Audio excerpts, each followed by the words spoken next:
Chapter 2, The Toughest Girl in the World. When the cops swarmed the building to take statements, Linda in 2B got the cute, spiky-haired blonde in a sharply pressed uniform. I got interviewed by a thick, balding detective with a donut gut and a bad tie knotted so tightly his neck had a muffin top. He asked about the body. I told him I'd found her. He asked about her visitors. I hadn't seen anyone since her boyfriend, Bronco, left this morning. He asked me about the oven. I wove him a tale of flaming cupcakes I bravely doused in the sink and threw out the window so as not to endanger the other residents. He asked about the smell of weed. I told him I knew nothing. A woman from Animal Control checked Baldrick for injuries and wiped blood from his paws. Detective Muffin Top took my fingerprints for crime scene elimination. Did you hear anything that sounded like a struggle? He asked. I just got home from work, I said. I didn't hear anything. Where do you work? He tried to make it sound like casual conversation, but I knew better. Still, I wasn't going to goof around. I'm a temp with Metro Readers, I said. I can give you their number, if you want. That answer seemed to satisfy him. Any idea who might have done this? He tried. Do you have any ex-boyfriends, bad neighbors? I shook my head. Everyone loved Kit Kat, I said. The sad truth was that I didn't know that for sure. She had lots of friends, plenty on Facebook, 1,000 or so Twitter followers. We'd never exchanged anything beyond neighborly laughs and the occasional cup of tea. For all I knew, she had a stalker or a customer who felt screwed, deep gambling debts, or a side business selling goods a lot harder than grass or gluten. He flipped the notebook closed and flattened his lips in something between concern and an attempt at comfort. You got someplace safe to stay tonight? I got some people I can call, I said. You need that phone number? He nodded and I wrote it down on a piece of paper. I hoped he wouldn't call. The last thing I needed was to lose this job because the dispatcher at Metro Readers got skittish. He gave me his card and put on his coat and was gone. But I didn't call anyone.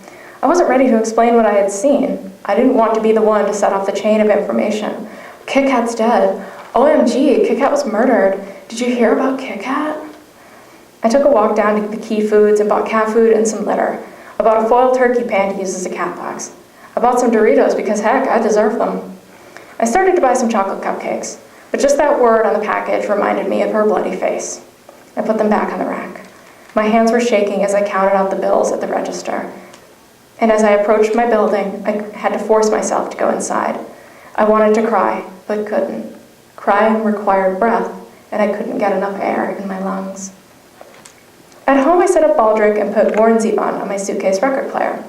Normally, the opening notes of Frank and Jesse James were narcotic enough to send me into a blissful music coma, but today I couldn't sit still long enough to let Zevon's deceptively simple piano tranquilize me. I let the record play out the A side and paced around the apartment in spinning silence, trying to sort out my head. What are the stages of grief when you hardly know a person? Kit Kat and I were friends enough to chat, sure. The most intimate moment we'd shared was the one she hadn't been alive to experience. I had the honor and the horror of finding her body. Not the cleaning lady or the cops, just a neighbor with a mistaken piece of mail. Maybe I'd spare Bronco or Kit Kat's sister Hillary from seeing her like that, but in sparing them, I was assured that I would never forget what I saw. I finally called Sid. I didn't tell him anything, just asked if we could meet. He suggested a burger at the Happy Days Diner in Brooklyn Heights. I agreed, even though I didn't feel like eating. The Doritos still sat, unopened, on the kitchen table. By the time I got to the subway, word of Kit Kat's death had already gotten out. Girls in floral print dresses and Laura Ingalls boots were sobbing over her tumbler, and guys in bright cardigans were faking their grief to try to get laid. I dug my fingers into the plastic seat, choking back a scream. In the fashion show that was the L Train, I was wearing my Laundry Day t-shirt from the Save Our Bluths-themed run last fall for Habitat for Humanity, meaning that I was completely invisible in a surging tide of seafoam toms and modcloth skirts. A blonde with femme fatale lipstick and a librarian blouse tapped me on the shoulder. "Can I have your seat?" she asked, holding up a picture of Kit Kat on her iPhone. "My best friend just died, and I really need to sit down." I glared up at her.